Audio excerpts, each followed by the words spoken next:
Hello, everybody, and welcome in to Running Point, brought to you by Greenwood Chevrolet in Austintown. A little bit of a new change of pace today. We are joined on the jump by a very special guest, Blaize Exline, the Baird Brothers Big Dogs of the Valley winner this week. Blaize, thank you so much for taking the time to join us. Yep, thanks for having me on the show. You know, you saw all the names that were on the Big Dog nominee, and they were a lot of big names, and your community was the one that stepped up and got the most votes. What's that mean to you, knowing that Salem has your back and the Salem fans went out and got you this win? It's good to know that they can rely on me to go out there and have their backs. So it's good to know that they have my back there. So it's good to know that. Looking at you on the field, too, I think there's no doubt that you and Jackson Johnson have some sort of amazing chemistry. Talk to me a little bit about, is that something that you two were working on from last season going into this season? Because it seems like for some reason you two are clicking so well on the football field, helping your stats, helping his stats. So was that kind of pre-coordinated before the season? Yeah, me and him actually talk like on and off the field lots, in the locker room, even before a play. We just keep on talking. We just are good friends. We just keep on talking when to throw the ball and when not to. So Yeah, I imagine the relationship between quarterback and receiver and everything has to be so dynamic. When did you guys really start to build that chemistry and that relationship? I mean, does it date back all the way pre-high school, or was it something that when you guys got on varsity, you started to develop it? How far back does that relationship go? I'd say my sophomore year, I played a little bit of wide receiver, and that's when Jackson started to play at quarterback. So that's when we started to build that a little bit of chemistry there. So talk to me a little bit too. I mean, where your kind of career started in football. For those who may not know, Blaize Exline, the player, when did this love for football start, and when did you start finding yourself really getting involved in the sport? I've always played since I was younger, but it started off with like flag, and then I ended up playing tackle. But then I kept on playing, and then here I am now, just still playing till this day with all my teammates. You know, they say you can't coach speed, but I know there has to be some things you do or some things that you've done to kind of develop that speed that you have, because it's ridiculous. How hard do you work on your footwork and the ability to kind of build your agility and your quickness off your cuts and things like that? I do work off season a little bit. I do run track and stuff, so it does help with a lot of these things. And my wide receiver coach does help me a lot with a lot of these things. He is the track coach too, so he helps me a lot with a lot of these things.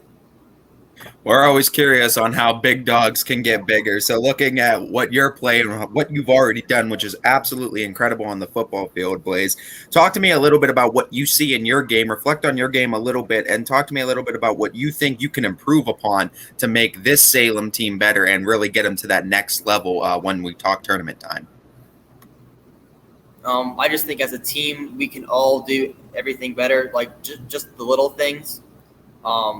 We can all get better in everything. It's just really just the little things, just coming together, knowing the plays, and just going out there and just winning 1-0 every week. That's really it. Like you said earlier, you started with the wide receiver position kind of in sophomore season. When you look at yourself back then and yourself now, what do you think have been the biggest strides you've made on the field and off the field from then to now? My route running is definitely the biggest thing that I've helped improve on. I've worked on that every year till now, and that's my biggest improvement. Taking a look a little bit about your career now, being in your senior year, and reflecting a little bit about your career at Salem, your life at the Salem community. Talk to me a little bit about how much that Salem community has meant to you, how much this team has meant to you, and just reflect a little bit about your time in Salem. It means a lot to me. I played sports throughout my whole life and stuff. Everyone's been with me. They've always, helped me through everything. There's never really been a hard time. Everyone's kind of with you. They're never against you. So When you talk about the Friday night atmosphere and what goes into a game day, what's your favorite thing about playing football on a Friday night, especially those home games in Salem?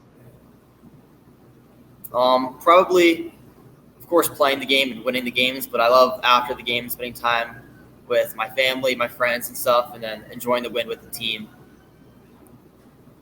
Looking at those game days too, and we know you got another matchup with Minerva that I know the whole Salem Quakers team would love to take their frustrations out this Friday. What is kind of your game day routine? Do you have a game day routine? Are you superstitious about anything when it comes to Friday nights? I'm really not. I'm not someone who really has to lock in, but I do like to listen to music pre-game. I'm sure everyone does, but that's really all I have to do. But then just go out there and play once it's time.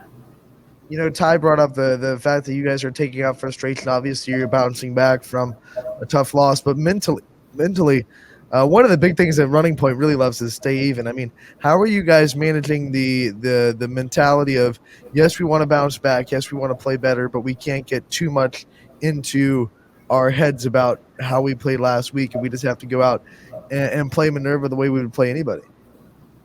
Well, those things you just learn from, and those things happen. You just learn from that. We're taught very well to come back from those types of things, and you just go out and get the next one. So thankfully, we're taught very well to just strive and come back. So thanks to the coaches for that.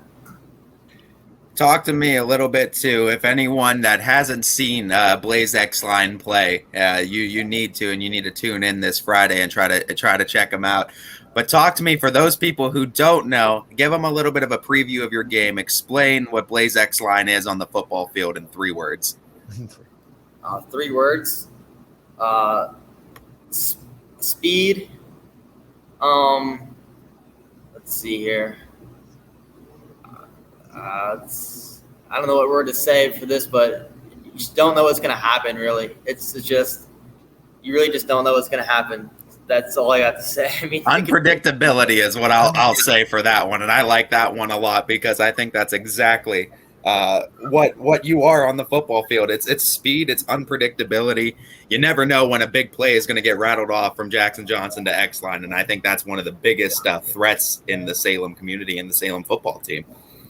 It's speed, speed, speed. Those are the 3 words. Yeah, it's speed, unpredictability, and then speed on top of it again. It's unpredictability in a speed sandwich, and that's Blaize Exline for you.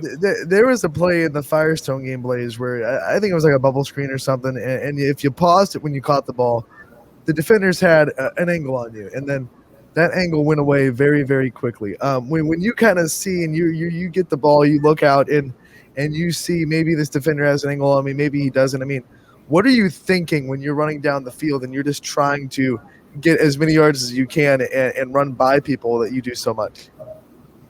I mean, it's really just like a not think, just do thing for me. So, I mean, I really couldn't tell you. It's really just like, just do it, and then it just happens. So, I mean, I really couldn't tell you.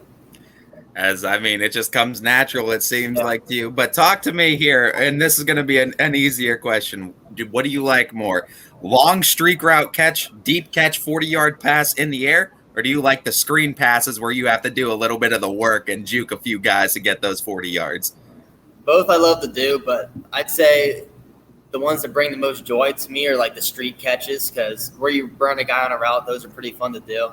And it also gives Jackson pretty good looks. So I love making Jackson throw a nice long ball and then me make a nice catch. So before we let you go, I want to know what are some of the things you like about this coaching staff and being coached by them, and some of the things that they've been able to instill in you, not just on the football field, but life skills as well. Well, we've actually learned a lot of stuff. I mean, Coach Johnson taught us really everything, so many life lessons and stuff. The amount of quotes he's told us is insane. So, I mean, there's so much stuff I've learned from playing football. Ty, you got to unmute. There we go. My final question for you, Blaize, is I just want to give you a spotlight a little bit to preview this game against Minerva and tell people to go out and see you guys. Just come out, watch. We're gonna it's just gonna be a fun game, really. Really fun team. You go out, throw the ball, make good plays. Just really just a team you just want to come see watch. That's really it. Blaize, thank you so much for taking the time to join us today. Congratulations on your Baird Brothers Big Dog of the Valley win this week. We expect a more great performances from you, and we look forward to talking to you again real soon. Yep. Thank you guys for having me on the show.